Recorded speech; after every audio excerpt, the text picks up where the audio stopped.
Hello everyone, this is Cindy and welcome to Sin's Haven and Garden.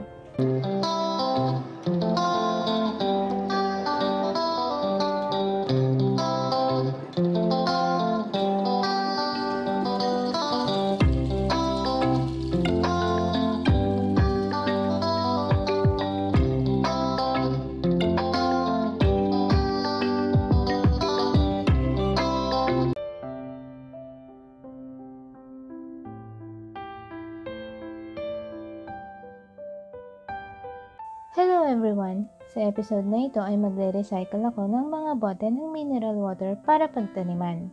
At ang size nito ay 7 liters. At pipinturahan ko para hindi madaling matuyo ang ilalagay kong lupa.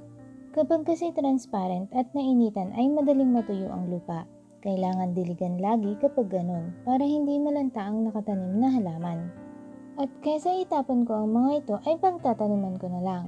Mapapakinabangan ko pa ng matagal at bawas sa basura. Gagawin ko itong stackable pots o pagpapatong-patungin ko. Merong nabibiling stackable pots online kaya lang maliliit ang butas. Meron akong malaking balde dito na lalagyan ko ng lupa. Ang ganitong klase ng pagtatanim ay malaking tipid sa space, lalo na dun sa mga tulad ko na hindi naman kalakihan ng garden. Pupunuin ko lang ito ng lupa at ang mixture pala nito ay pinaghalong old garden soil, vermicast, cow manure at buhangin. 3 bote lang ang pagpapatong-patungin ko para hindi matumba. Masyado na kasing mabigat kung gagawin kong 4 o 5 bote. Tapos ay maglalagay ako sa gitna ng balde ng isang kawayan na halos kasing taas ko lang. Tapos ay ilalagay ko na ang mga bote ng ganito. Siyempre binutasan ko sa ilalim para maitusok ko sa kawayan. Pagkatapos ay itinali ko ang taas para hindi magalaw. At ganun din ang ginawa ko sa mga sumunod na bote ng tubig.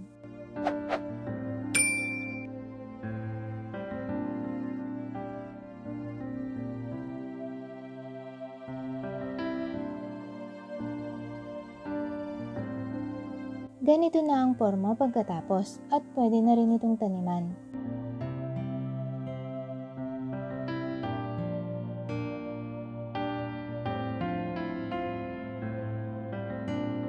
Ang itatanim ko dito ay mga micro-dwarf na kamatis, yung tumataas lang ng 10 to 12 inches. Ang mga ganitong klase ng kamatis ay pwedeng itanim sa ganitong kaliit na container o di kaya ay sa 1 or 2 gallons na paso.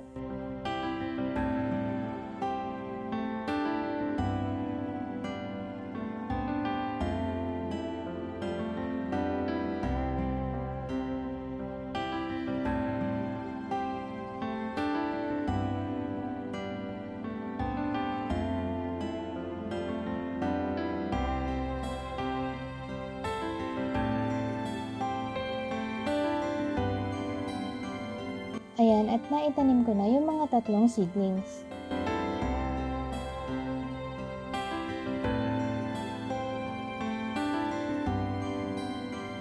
Ngayon naman ay magtatanim ako ng mga herbs at flowers sa timba. Kasi sayang naman yung lupa at space sa balde. Ang mga itatanim ko ay marigold, basil at oregano.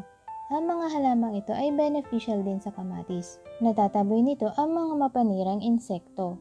Hindi man 100% pero mababawasan pa rin ang mga pinsala ng mga mapanirang insekto. At nagdagdag din pala ako ng rosemary kasi maluwag pa naman ang space.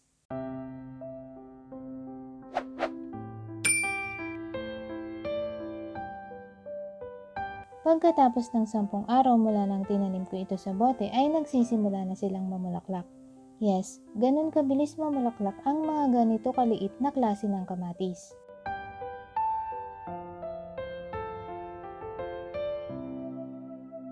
At eksaktong 1 buwan simula nung tinanim ko sa bote ng tubig ay ito na sila at namumunga na. Wala pa akong nilagay na karagdagang pataba dito kundi yung cow manure at vermicast na hinalo ko sa lupa. Maliit lang na puno pero marami din mamunga.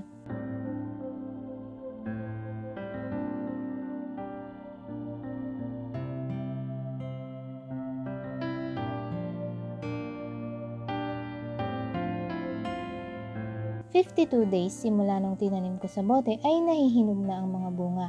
Ang variety nga pala nito ay Micro Dwarf Blue Simmer Tomato. Ang variety na ito ay nagbo-blue o nagva-violet ang bunga kapag tinamaan ng araw, kaya ganito ang kulay. Ang ganitong kulay ng kamatis ay mataas ang anthocyanin o antioxidant properties. Hindi lang maganda sa paningin, healthy din kainin.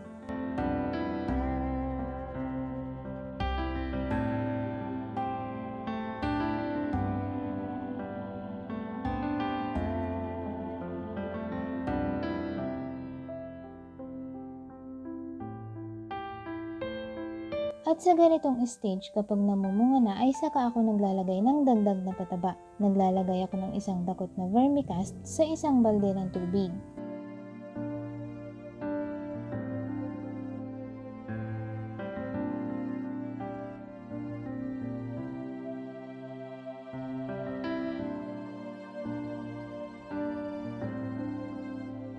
Tapos ay hinahaluan ko rin ng fermented seaweed at fermented fruit juice. Mahigit 1 taon na itong naka-ferment at kumukuha lang ako kapag nagpapataba. Sa isang salaan ko muna binubuhos para hindi bumara sa pangdilig ko yung mga hindi pa natutunaw na seaweed at saging. Mga tig-5 kutsara nito ang hinahalo ko. Tinatansya ko na lang.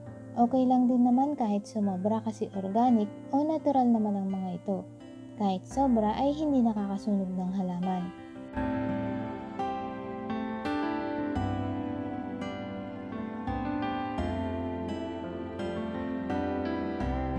Hinahalo ko sa tubig na nilagyan ko ng vermicast. Tapos ay binababad ko ng magdamag. At kinabukasan ko palang dinitilig sa kamatis.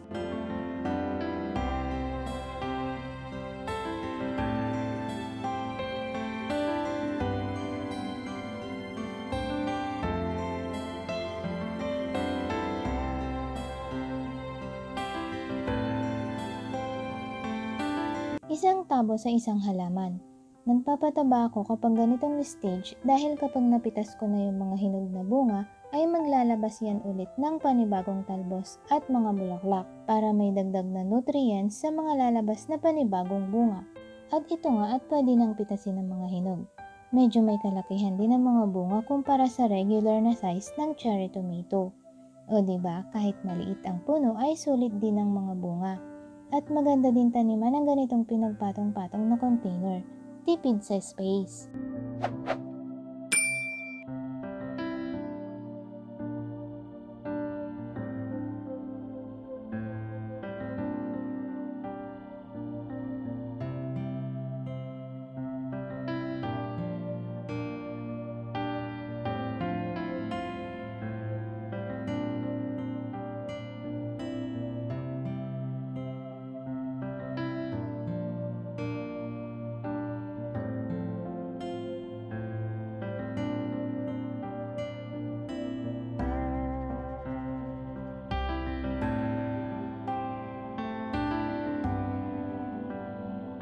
Maraming ganitong klase ng kamatis o micro-dwarf tomatoes. Merong regular na red at yellow ang mga kulay. Perfect din ito sa mga nagsisimula o nag-aaral palang magtanim ng kamatis dahil hindi ito mahirap alagaan. At kung maliit lang ang garden mo ay ito ang perfect na kamatis para sa iyo. Compact at pwedeng itanim sa maliit na container. Kahit sa bintana basta naaarawan ay pwede ito. Masarap pang salad, snack at pwede ring pangluto. Kung gusto mong magtanim ay nagbebenta ako ng mga buto na sarili kong ani. Natural at hindi ginamitan ng chemical na pataba at pesticide. At yun lang sa episode na ito. Salamat sa panonood at sana ay nag-enjoy kayo. Until next time! Kung gusto niyo po magtanim ng iba't ibang variety ng gulay ay nagbebenta po ako ng mga buto na galing mismo sa aking mga tanim.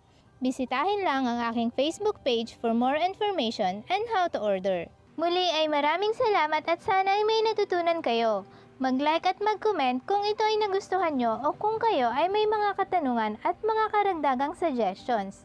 I-share naman upang makatulong din ito sa iba. God bless and happy planting!